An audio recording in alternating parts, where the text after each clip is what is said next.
हम आज करने वाले हैं अकाउंट करंट में इपॉक मेथड। केस के भी के यूनिवर्सिटी का अगर आप सिलेबस देखेंगे तो उसमें इपॉक मेथड भी है।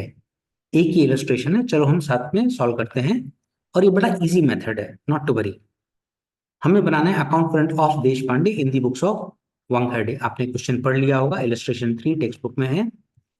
हमें बोल रहा है prepare an account current to be sent to Deshpande, यानी देश पांडे अकाउंट बनाएंगे in the books of Wankhede, यानी वानखेड़े के नजरिए से हमें ये सम करना है। तो हमने वो टाइटल लिख दिया, अकाउंट करंट ऑफ देश पांडे। मतलब देखा जाए तो ये देश पांडे अकाउंट है, इन दी बुक्स ऑफ वानखेड़े बन रहा है, इपॉक मेथड है। और स्टार्ट हो रही है ट्रांजैक्शन 1 अक्टूबर को, और लास्ट डेट है जिस दिन हम अकाउंट करंट भेज रहे हैं वो 31/12। अब इसमें कॉलम्स थोड़े अलग हैं। पेज को हाफ कर दिया, 5 कॉलम्स हमें लेफ्ट साइड चाहिए और 5 कॉलम्स हमारे को राइट साइड चाहिए। और उन कॉलम्स की हेडिंग्स हैं date particular amount days product, date particular amount days product. तो साथ साथ ड्रॉ करिए, इस करते हैं, 5 मिनट में सम हो जाएगा। इतना इजी मेथड है। और थोड़ा आंसर डिफर करता है इपॉक मेथड का और प्रोडक्ट मेथड का। तो आप कोई भी सम प्रोडक्ट मेथड का फिर घर पे प्रैक्टिस कर सकते हैं इपॉक मेथड से। अब सबसे पहले 1/10/23 को देश पांडे को मुझे देना है, हम वांखड़े हैं ऐसे समझो, हमें देना है उसे, देश पांडे को। तो हम वानखेड़े हैं, हमारी बुक्स बन रही हैं, देश पांडे को मुझे पैसे देने, मतलब वो मेरा डेटर है और डेटर का बैलेंस होता है डेबिट साइड। तो हम लिखेंगे टू बैलेंस BD 15,600। अब आते हैं डेज पर।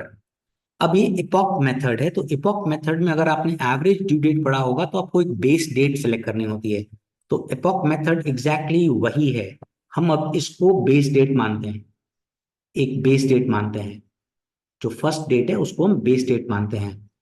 अब ये जो डेज का कॉलम है और ये कुछ नहीं है, ये है डेज फ्रॉम बेस डेट। तो याद करो, फर्स्ट में हमेशा हम जीरो लिखते थे और प्रोडक्ट में भी जीरो लिखते थे। Exactly exactly. जो अकाउंट करंट जिसको आता है उसको ये इपॉक मेथड बहुत इजीली समझ में आएगा। अकाउंट करंट चैप्टर से ही इपॉक मेथड क्रिएट हुआ है। अब ट्रांजैक्शंस करेंगे तो और क्लियर हो जाएगा। पहली ट्रांजैक्शन है 12 अक्टूबर, कैश रिसीव फ्रॉम देश पांडे। हमें कैश मिला है, कैश बुक में रिसिप्ट साइड आया होगा, देश पांडे के क्रेडिट साइड आया होगा। कैश अकाउंट डेबिट टू देश पांडे में बाय कैश, आपने लिखा बाय कैश। अब 7600 उसने अमाउंट दिया है। अब date 12, days from base date, ये मेरी बेस डेट है। तो 1 अक्टूबर मेरी बेस डेट है, 12 यानी 12 डेज। उसमें 1 को भी गिनने का, 1 अक्टूबर को भी गिनने का, 12 - 1 नहीं करने का। 1 to 12 means 12. Now 7600 into 12 will give you 91,200. Coming to the next transaction, 25 अक्टूबर, हमने गुड्स सेल किए हैं देश पांडे को। एंट्री होती है Deshpande account debit to sales 5400। Deshpande account debit to sales 5400, ये देश पांडे अकाउंट है, डेबिट साइड लिखेंगे टू सेल्स 5400। ठीक है। अब इसमें ड्यू डेट है, तो ड्यू डेट का हम कॉलम नहीं बनाते हैं क्योंकि एपॉक मेथड में ड्यू डेट का कॉलम नहीं बनता है। 1 मंथ का क्रेडिट है, तो नीचे ही पर्टिकुलर्स में ही हम लोग ड्यू डेट लिख देते हैं ऐसे। अब एग्जैक्टली अकाउंट करंट जो हम एपॉक मेथड कर रहे हैं और जो एवरेज ड्यू डेट का मेथड है वो कट कॉपी पेस्ट। 25/11 हमारी ड्यू डेट है और बेस डेट है 1/10। तो अक्टूबर के 31 डेज और नवंबर के 25 डेज। तो 31 + 25 is 56 days. 5400 into 56 is 3,02,400. Coming to the next transaction. अब नेक्स्ट ट्रांजैक्शन है 28 अक्टूबर को, देश पांडे ने गुड्स रिटर्न किए 1400 के। तो एंट्री होती है sales return account debit to Deshpande के क्रेडिट साइड हम लोग लिखेंगे बाय सेल्स रिटर्न। अब ये है डेट ऑफ ट्रांजैक्शन और ये है मेरी base date. Correct, date of transaction से बेस डेट, अमाउंट है 1400 जो सेल्स रिटर्न। आप डेट ऑफ ट्रांजैक्शन से बेस डेट करिए, कितना आ रहा है 28 डेज, बिल्कुल सही। 1400 into 28 will give you 39,200. Coming to the next one, 7/11 goods purchase from देश पांडे, हमने गुड्स परचेज किए हैं 20,000 के, क्रेडिट पीरियड नहीं दे रहा है वो, तो जो ट्रांजैक्शन है वही ड्यू डेट है। तो परचेज की एंट्री होती है purchase account debit to Deshpande, यानी देश पांडे अकाउंट के क्रेडिट साइड लिखेंगे बाय परचेज अकाउंट 20,000। अब डेट ऑफ ट्रांजैक्शन क्या है 7/11, बेस डेट क्या है 110, तो अक्टूबर में होते हैं 31 डेज और ये है 7 डेज नवंबर के, तो 38 डेज। 20,000 इंटू 38 करेंगे तो प्रोडक्ट आ जाएगा मुझे 7,60,000। प्लीज साथ साथ सम करें। अगर आप सम देखेंगे और सॉल्व नहीं करेंगे तो आपको लगेगा कि आपको आ रहा है, पर ये एग्जाम में आप कर नहीं सकोगे। तो आई रिक्वेस्ट यू साथ साथ करते जाइए प्लीज, तो आपको बेनिफिट रहेगा। सिर्फ देखेंगे तो मुझे कोई फर्क नहीं पड़ता, बट अगर आप साथ साथ करेंगे तो it is worth giving time to the video.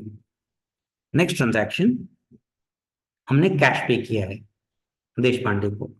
अब एंट्री होती है Deshpande account debit to cash. अब कैश की तो ड्यू डेट वही होती है, हमने 10,000 पे किया है, ये है डेट ऑफ ट्रांजैक्शन और ये है मेरी बेस डेट। याद करो एवरेज ड्यू डेट, तो अक्टूबर के 31, नवंबर के 30 और दिसंबर में 21 को ट्रांजैक्शन हो रही है। तो कितने हो गए 82 डेज। अगर आप इनका टोटल करेंगे तो it will be 82 days. 10,000 into 82 is 8,20,000। अब सम को क्लोज करना इंपॉर्टेंट है। नॉर्मली हम लोग क्या करते थे प्रोडक्ट मेथड में कि प्रोडक्ट का टोटल किया, इधर गया डिफरेंस आया बैलेंस ऑफ प्रोडक्ट करते थे। ऐसा इसमें नहीं करना है। एक चीज हमें लिखनी है सबसे पहले बाय बैलेंस, और इनर कॉलम में लिखना है। अब बाय बैलेंस कैसे आएगा, इनका टोटल करिए तो 15,600 कैलकुलस ऑन प्लस 5,400 प्लस 10,000 हुआ 31,000, जिसमें से ये माइनस करिए -7,600 -1,400 -20,000, तो आपका आंसर आना चाहिए कैलकुलेटर पे 2,000, जो आप अमाउंट में नहीं लिखेंगे। 2,000 अमाउंट में नहीं लिखेंगे, आप यहाँ लिखेंगे। यही इस मेथड को क्लोज करने का चेंज है compare to what we call product method. अब 2,000 रुपीज आपने बैलेंस लिखा, ये कैसे आया, क्लियर है बैलेंस? मैंने बताया, वापस बता देता हूँ। हमने इनका टोटल किया, उसमें से ये माइनस किया तो बैलेंस आया, जो हमने अमाउंट के कॉलम में नहीं लिखा।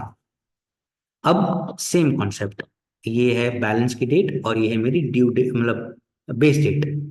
अब इसमें कितने दिन हैं तो आप गिनो, 31 अक्टूबर, नवंबर एंड दिसंबर, तो ये हो गए 92 डेज। तो डेज में लिखोगे, अब इस 2,000 को 92 से मल्टीप्लाई करोगे और वो प्रोडक्ट में लिखोगे 1,84,000। अब प्रोडक्ट का टोटल करोगे, अब प्रोडक्ट का टोटल करोगे। Is that clear? याद रहे, सम को क्लोज करना प्रोडक्ट मेथड और इपॉक मेथड में फर्क है। Is that clear? फटाफट इन फ्लैश में रिवाइज करवा देता हूं। हमने क्या किया, इसका टोटल किया, ये माइनस किया, हमने लिखा बाय बैलेंस और अमाउंट के कॉलम में नहीं लिखा, यहां लिखा पर्टिकुलर्स के कॉलम में लिखा। अब फिर डेट और हमारी बेस डेट को कंपेयर किया तो 92 डेज आए। 1,84,000, 2,000 को 92 से मल्टीप्लाई करने पर आएगा। अब हम जैसे क्लोज करते हैं, इसका टोटल किया, इधर गया, difference by balance of product लिखना, करेक्ट। 11,22,400 में से ये सारी चीजें माइनस करोगे तो आपको बैलेंस ऑफ प्रोडक्ट आ जाएगा 48,000। अब एक और चेंज है, आप इंटरेस्ट तो निकालोगे, इंटरेस्ट का रेट क्या दे रखा है 12%। 1 डे का इंटरेस्ट निकालते हो तो इंटरेस्ट का आप वर्किंग करते हो, 48,000 आया, 12% इंटू 1/365, इंटरेस्ट आया 15.78, सो अप्रोक्सीमेटली इंटरेस्ट आया 16 रुपीज। प्रोडक्ट मेथड में इंटरेस्ट आप ऑपोजिट साइड लिखते थे, जहां पर बैलेंस ऑफ प्रोडक्ट आता था उसके ऑपोजिट इंटरेस्ट लिखते थे। यहां पर ये चेंज है, आपको उसी साइड इंटरेस्ट लिखना है अमाउंट के कॉलम में। Is that clear? तो जिस साइड डिफरेंस ऑफ प्रोडक्ट आ रहा है उसी साइड इंटरेस्ट आएगा, ये सेकंड चेंज है। अब आप अमाउंट का टोटल करें, 31,000, 31,000 difference by balance C D 1984, और यही टू बैलेंस बीडी हो जाएगा 1984 अमाउंट के कॉलम में। प्लीज एपॉक मेथड करके जाना, हो सकता है केस के में 10 मार्क्स में आ जाए, बड़ा इजी है। और दुख तब होता है जब इजी सम हम न कर पाए। मैं हो सकता है कल या परसों एक और वीडियो डाल दूंगा जो इपॉक मेथड से होगा, नॉर्मली वो प्रोडक्ट मेथड से कोई होगा। या आपको कोई सम लगे कि सर ये सम आप इपॉक मेथड से भी डाल दो, तो I will do that. Please do this some.